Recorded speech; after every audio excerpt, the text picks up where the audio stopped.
Deep within the Northern Territory, a massive forest exists where the trees do not grow toward the sun. They lean toward the center of the woods. Scientists built a small research station on the edge of this tree line. The crew consisted of a lead botanist, a lead engineer, and a data analyst. They never used their actual names on the radio.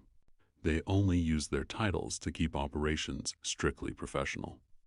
Their mission was simple: find out why the local vegetation absorbed radio signals instead of reflecting them.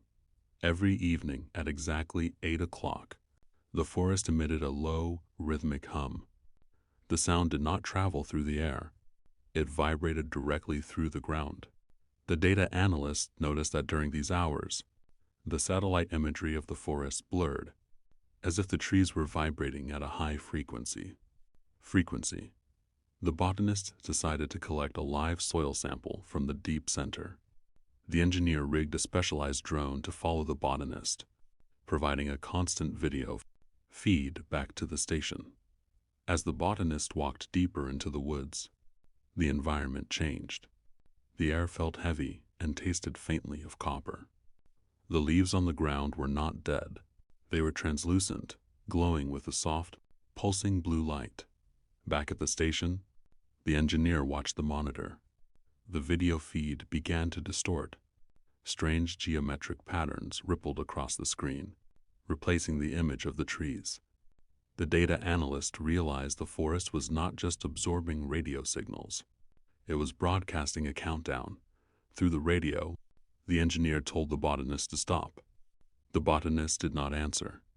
On the screen, the botanist reached the center clearing. In the middle of the clearing stood a massive tree, but its bark was made of matte black metal. The roots were thick fiber optic cables, pulsing with golden data. The botanist reached out a hand and touched the metallic bark. Instantly, the humming stopped. The forest went completely silent. The blue light in the leaves vanished.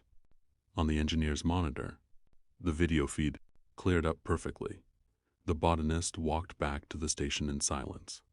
When the doors opened, the botanist looked at the crew but did not speak. Instead, the botanist opened a handheld notebook and drew a perfect map of a star system that no human telescope had ever seen. The forest had finished its download.